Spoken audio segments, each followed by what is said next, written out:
everyone. Are you ready to hear more intimate details about the Emerald Triangle? In previous episodes, I dwelled on more negative aspects of my life as a courier. Today, I want to talk to you about our hopes and dreams that we had as we built up our little empire.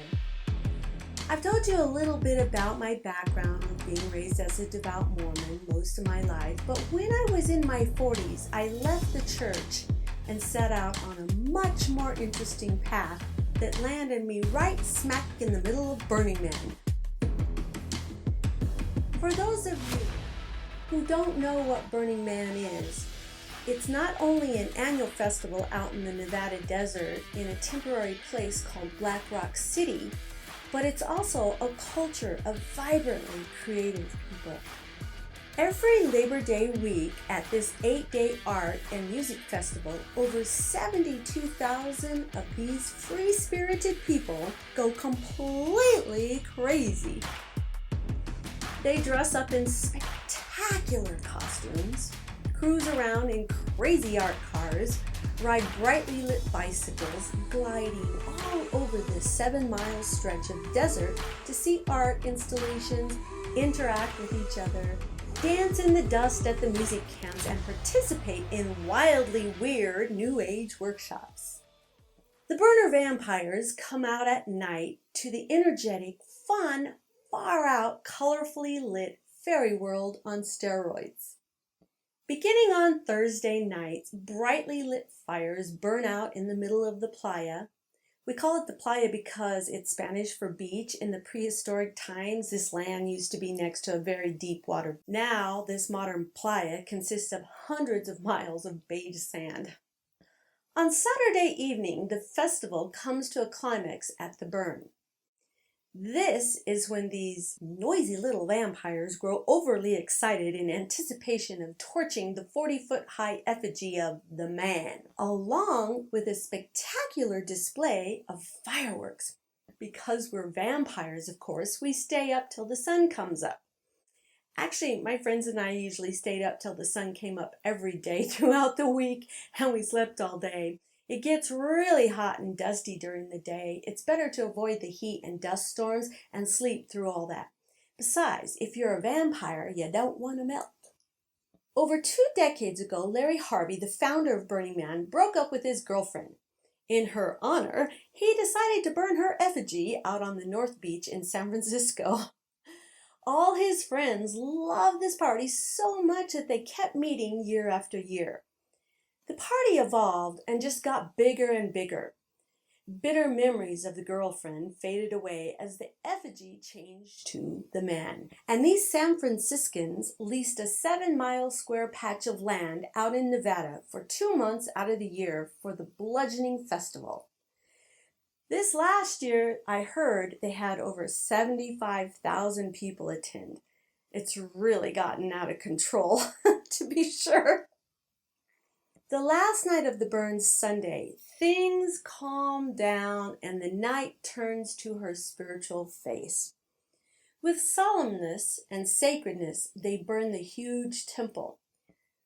This ceremony is ephemeral and feminine in nature as opposed to the wild and aggressive burn the night before. Throughout the week, people bring their trinkets and physical representations of personal traumas, unattained hopes and dreams, lost lives and loves of friends and family into the temple as she waits to release our heartbreaks into the ether. This cathedral-sized temple is a medium for psychological therapy and spiritual healing. I remember one time at sunset, federal agents who patrol Burning Man premises had their own procession to the temple across the playa for one of their own, a fallen officer. Even they get into the spirit of Burning Man. The temple is built out of wood, like the man, and is a different ornate design every year and usually stands about 80 to 100 feet high. Our Burning Man temple is a mandala of sorts, a metaphor like the Asian monks who made sand paintings, then blow them away. It's an exercise not to get too attached to anything, traumas, suffering, or even the temple itself. The temple burn is really my favorite part of Burning Man. I was mesmerized by the fiery tornadoes that danced around the incendiary neon orange temple under the black desert sky. It's such a powerful feeling to dance on the desert under the stars in sync of heartbeat rhythm and otherworldly frequencies, or watch the burn against the backdrop of colorfully lit art cars. The grassroots culture of Burning Man has evolved to incorporate 10 principles that are way better than the 10 commandments. Some of the 10 principles incorporate beliefs such as radical inclusiveness, self-reliance, gifting, or leave no trace, which are principles that are exactly what they say they are. Radical inclusiveness was a very foreign concept to me before I became a burner. Starting as a child, the Mormons taught me that the only people who pay tithing, go to church, don't smoke, don't drink caffeine or liquor, and follow a plethora of other rules are worthy enough to be allowed to go inside the Mormon temples. Those parents, family, and friends who aren't considered worthy are not allowed to attend the weddings of couples who get married in the temples. To me, this seemed very cruel and exclusive. The fact that the Burning Man culture has a luminous and radiant temple for everyone to enjoy is really astonishing to me. For the most part, people honor the sacredness of the temple throughout the days prior to the burn. This is a very accepting and open culture. I also love the leave no trace principle. When all 75,000 people with their cars, tents, RVs, sound camps, huge ornate installations, and makeshift dining halls pack up, they are expected to absolutely leave no trace whatsoever. Groups that big can make a tornado of garbage, but instead we return the desert to its original state. Come the first day of fall in September, which is 3 weeks after the event, it's as if Burning Man was nothing more than a dream. The wind howls through the valley as the desolate desert expectantly awaits the coming of a new crew next August, and Black Rock City will rise out of the desert once again. I just really love the Burning Man scene. The reason I'm talking so much about Burning Man here on Trinity's Emerald Triangle is because it was such a huge influence on my life and still is to this day. This is the kind of culture I wanted to create for myself and my life up in NorCal. There's a certain population of people who never get to go to Burning Man. Liberal parents with school-age children, liberal school teachers, and weed farmers. The first days and week of school falls in the Burning Man dates. For the farmers and growers, it was too close to the end of the season, and none of them could leave the farm during that time. Many farmers and workers had a deep longing to go, but just couldn't. Teachers and parents of young children are too responsible to leave their children that long. As the Burning Man festival gets bigger and bigger each year, it's a huge ordeal, not only to be completely self-reliant to live on a desert wearing costumes for 8 days, but also to get your rig into the gate. One year, I remember sitting in line to get into the festival for over 17 hours. I think that's a record. It's worse than Disney World. However, a lot of the people who have already attended Burning Man live the cultural aspects year-round. Burning Man is kind of a grassroots movement more than just an event. Most burners have attended the festival at least 4 to 5 times. I know some people who've gone up to 17 times. I myself have been 4 times. There's starting to be an unspoken consensus that it's time to let newbies attend. Let the newbies learn the scene and ways of enlightenment. Newly enlightened little newbies are the cutest babies. We love them so. Tickets always sell out the first few hours and break the internet. With the experienced burners, there's now a kind of grassroots synergy going into recreating smaller and more manageable Burning Man events over Labor Day weekends at local or statewide vortexes. DJ burners can play club and bass music under the stars on 30-foot high speakers pretty much anywhere. We can dress up in vibrant costumes with friends and family of the heart and build our own man and temple for the mini burns, and of course stay up till the sun comes up.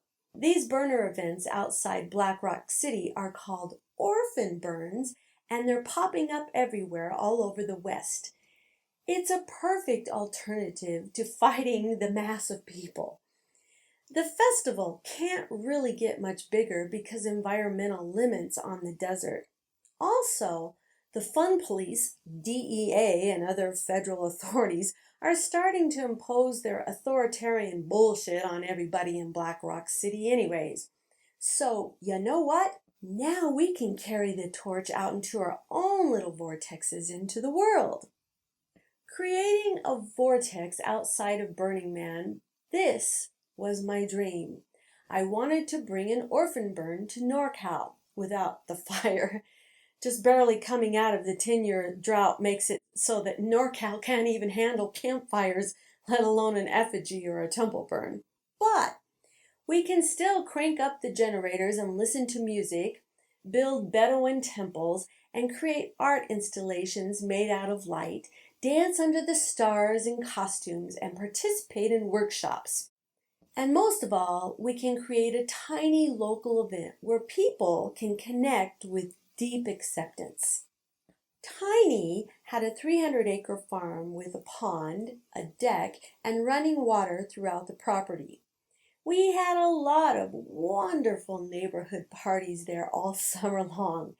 The last year we were in business, Bob and I leased a lease-to-purchase farm which was 22 acres big.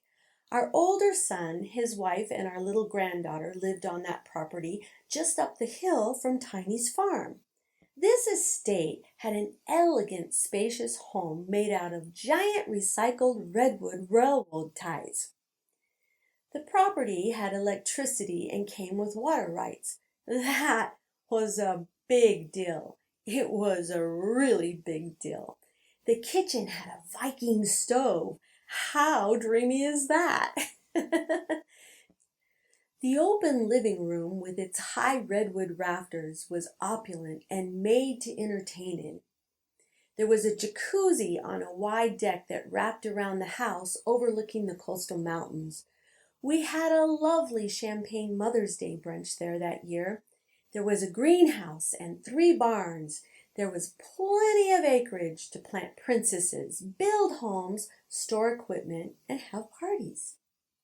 The elegant little farm was a wholesome place to raise dogs, cats, horses, goats, chickens, and grandkids. One of those barns had 8 rooms and was perfect for housing trimmers. There was a garage that could be turned into a mother-in-law cottage, numerous fruit trees, raspberry and blackberry bushes, and a vegetable garden. It even had a Japanese garden with a koi pond and a second, much larger pond with ducks swimming under a giant willow tree. I could already see a giant bronze Buddha from the Redway Asian Antique Store sitting peacefully on the deck under that majestic tree. I could envision Trey and my daughter doing yoga there on the Buddha's deck under the willow.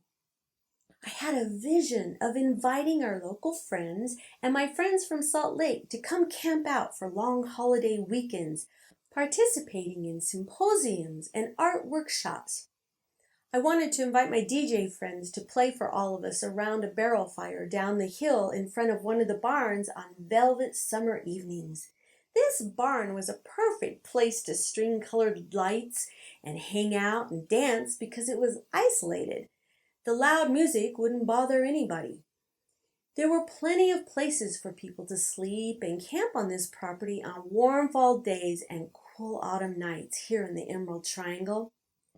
As Bob and I drove our loads through the triangle and beyond, we talked and planned for hours and hours about all the vibrant activities we could do with others on our weed farm besides just growing weed. I call this estate sanctuary because we felt protected from the outside world. Sanctuary is what it meant to me. When we were just shy of about $20,000 that we needed to purchase the farm, the feds arrested Bob and me on the interstate 10 miles outside of Salt Lake City on Labor Day weekend of 2015. And yes, it was a yard sale. The whole debacle was one big cliche, drug dogs, handcuffs, the whole kit and caboodle. But miraculously, because Bob was in a wheelchair, remember I told you he had crushed his feet falling from a rope swing in Tiny's pond? It was a holiday weekend and the cops didn't have any place to put a handicapped person in the Tooele County Jail. So they let us go. Without the load. They took that one with them. Sure enough, it was too good to be true. A week later, the hammer came down when 30 DEA agents in military gear stormed our home early one morning. They pointed the red lasers of their guns on us as they tore up the house, searching and taking things. They also handcuffed us and took Bob away. We were each taken separately in cop cars 20 miles north of Salt Lake to Davis County Jail. As I've told you before, this was an inside job. That same morning they arrested us. A caravan of 10 black SUVs drove up on the mountain, disregarded the 4 215 cars that we had, burned down all the 100 plants, arrested everyone who was there that day, and put out warrants for those who weren't. DEA seized both the Salt Lake and NorCal cruise assets, computers, cell phones, valuable farm equipment, iPads, all our product, and stole our cash. But alas, there was no takings of guns or meth because there wasn't anything like that to take.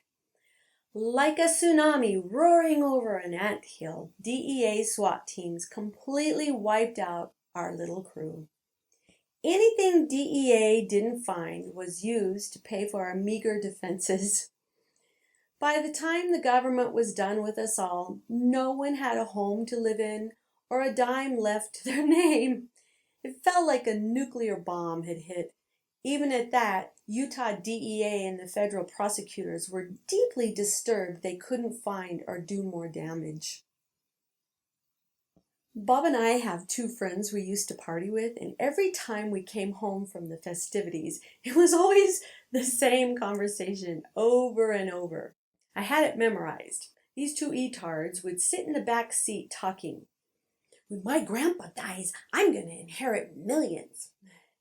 The girlfriend, who forgot to pay her brain bill, would squeal with anticipation and say something like, "Oh, wow, you could buy 10 mansions and a big old yacht." You put up with the worst people when you're high. Then the grandson of the not yet dead grandfather would put out his hand like the good fairy waving a wand and pronounce, "And then I'm going to give you $1 million. She would clap her hands in delight. Sure enough, like a well-rehearsed play, he would inevitably say, "And I'm going to give you, Bob, buddy, $1 million too," as he touched Bob on the shoulder. Then he'd turn benevolently to me and say, "And I'm going to give Trinity," wait for it, are you waiting for it? Mouth it with me too, $1 million. Oh, I swear, it didn't matter how high I was or how tripped out I was. I knew these guys were all foam and no beer. So now this code talk for whenever Bob and I are observing a similar dynamic of someone who's making promises they can't keep or bragging about things that are out of reach, It's a private joke between us when my grandpa dies. You know, now that everything's said and done, since the feds came in and scorched it all down, we've tried to regroup, but it's not like it was. Our world is disintegrated. From the production of this episode, it's been almost 4 years ago since DEA stormed our home and the farm on that early October dawn. Do you think that my vision of creating a sanctuary and making a viable living farming weed was like my silly friends? Was this whole dream of mine, all my actions, thoughts, and desires, nothing more than when my grandpa dies? Just a pipe dream? Did we ever even have a chance of building a sanctuary? I often wonder, was I just a big fool like my friends? Authoritarian stereotypes will lecture. Of course you were. Religious skulls will reprimand. What deplorable person would try to make a living farming weed? Who does this kind of thing? Conservatives who have tiny little uneventful lives, who have no comprehension of dreaming big or even dreaming period. Unaccomplished controllers who have so little in their own lives won't let up until every single person on earth is disciplined and restrained into one long line of unmessy humanoids. The beatings in the news and on the blogging threads and social media will continue until morale improves. Vindictive judgment, oppression, and punishment isn't even going to stop until the second coming or caliphate is here and every last one of us is forced to obey the Lord or Allah, whoever's God is more powerful. Maybe it was just a pipe dream. Maybe I was waiting for my grandpa to die. I don't know. It surely was a lovely dream, and trying to turn it into a practicality of physical manifestation was a lot of fun. Sometimes it's more about the journey than the destination. I still have a lot of things to talk about regarding my journey and the industry. I just wanted you to know what I was working for, what my dream was, and why I was doing these things in the first place. You can understand me. Trinity the Traveler. Trinity the Traveler. Just plain old me, Trinity. You can understand that perhaps I'm not so very different than you, even though I am now a certified felon. You know what? I'm gonna wear this felon label like a big gold star. I'm gonna put it on my shelf like it's the fucking Oscar. What do you think about that? I'd like to thank my family so much for helping me win this award, and all the agents who were so dedicated and lovingly gave of their time, lives, and energy. I would also like to thank the prosecutors who helped me become a badass. Thank you all so much.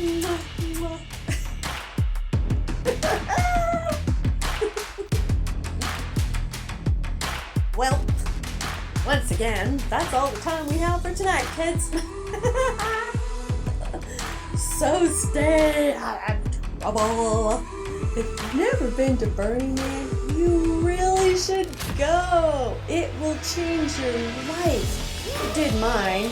But whatever you do, don't do anything I would do except go to Burning Man. We'll see you later. Bye-bye.